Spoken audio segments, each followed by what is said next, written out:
Well, here is my latest purchase. It is a 2025 Felling FT-20 IT tilt trailer. So I ordered this, I think back in February. There was like, I don't know, 15, 16 weeks for them to build it and get it to me and stuff. It is a 20,000 pound rated tilt trailer. And some of the stuff I had them do to it, they added extra D-rings down the sides, black wheels, obviously. And then I had to make the stationary part 5 feet. I think they're normally 4. So it's a foot longer on there. And being that it's the FT-20, which they're two 10,000 pound axles underneath there, and they're the oil baths, just like on my big tag trailer. The trailer actually comes with a 5-foot kind of beaver tail or whatever here. So I guess the 14s and 16s are 5 feet shorter. The end part doesn't have the little breakover like that. So it is a 25-foot deck. So it's a 20-foot tilt, 5-foot stationary, and then I think the tongue is 5 feet. So it's 30 feet long total. So it's a little long on the long side, but I think the little beaver tail is going to be pretty handy for loading and unloading stuff like that. I think it's also part of it. This one sets up higher than like the 16,000 pound that I was originally kind of looking at. So, but yeah, I am excited to try this out. Like I said, once I had the 450 and spent most of last year pulling stuff around with it, I was really looking forward to getting a trailer to pull behind there. And I love my big Felling, so I knew I wanted to go with another Felling trailer. So, you know, like I said, I've never had a tilt trailer. I was gonna originally looked at the ones with the ramps, and then I talked to some friends of mine and they really highly recommended the tilt trailer. So I think it's gonna be pretty slick on having that option. Like I said, there's extra D-rings.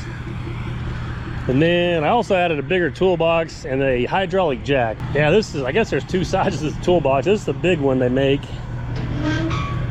The battery and the hydraulic tank take up a little bit of room. There's plenty of room for the chains and binders. And then the salesman's kind of talked me into this, where you got a hydraulic jack, so no more cranking. So kind of gonna have me spoiled with that for sure. So,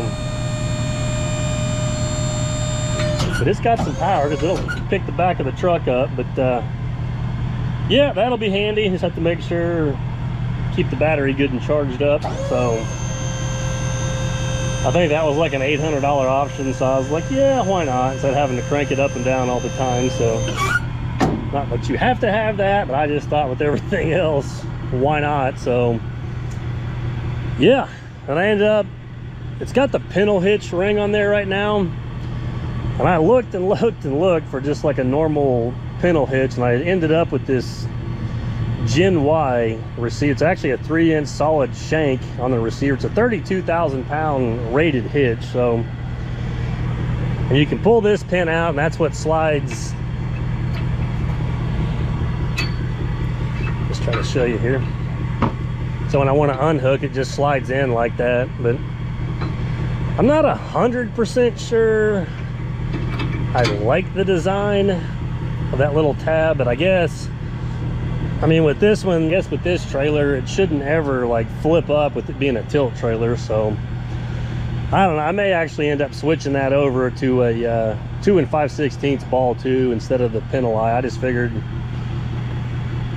I don't know, I thought the pintle was a little stronger, but I really didn't, honestly just didn't even think about it or whatever. But yeah, I am excited to have this now. Like I said, I've been using the 450 a lot more to pull than just having the dump truck or anything like that. So I was just figuring I needed something I could pull around here that was heavy enough. The old trailer I have is only a 14,000 pound rated trailer, so, and it's a little shorter. So the 12 and the 260 were pretty much overloading that little guy. But that's why I want to make the deck a little bit bigger, where I can do like the brush mower or bucket, or, you know, several buckets for like the 260, and have room for those to chain that down and then still be able to load up and stuff like that. So that is why I went that way.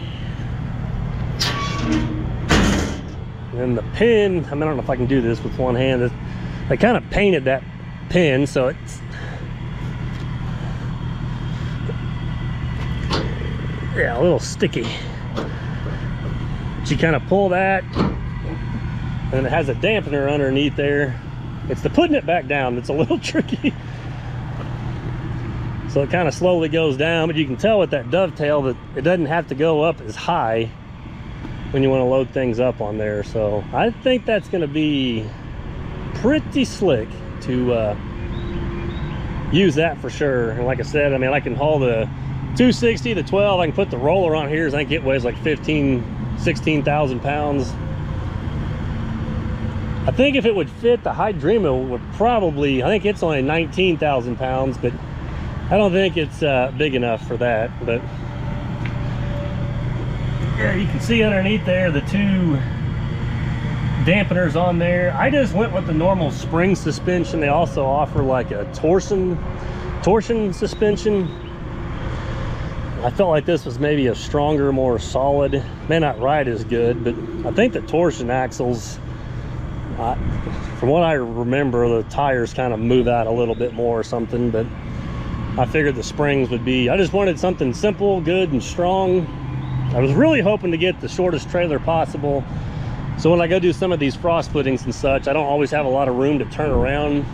And that's part of the reason that I didn't go with the gooseneck, is I just wanted something I could leave my toolbox in the back of my truck and have something I could still get around easily. And I don't know, I'm sure there is by now, but I hadn't really looked into goosenecks too much. I'm sure there's a manufacturer that makes them, you know, like a 30,000 pound rated gooseneck trailer. But then I didn't want to get back into it again where, and it may have been handy, I don't know, where I was starting to haul the 12 and the 260 behind the 450, because eventually when I get my Peterbilt back from the paint shop, I'll have that and stuff. So I just didn't feel that I need. I feel like that's still just a lot of wear and tear on the 450 that I didn't have to have. So I just wanted something kind of short, small, easy to load and unload, and get around and still be able to keep my fuel tank and toolbox in the back of the truck. So that's why I went with the tilt trailer, and I've been extremely pleased with my felling trailers. So that was, I knew for sure that I wanted to go with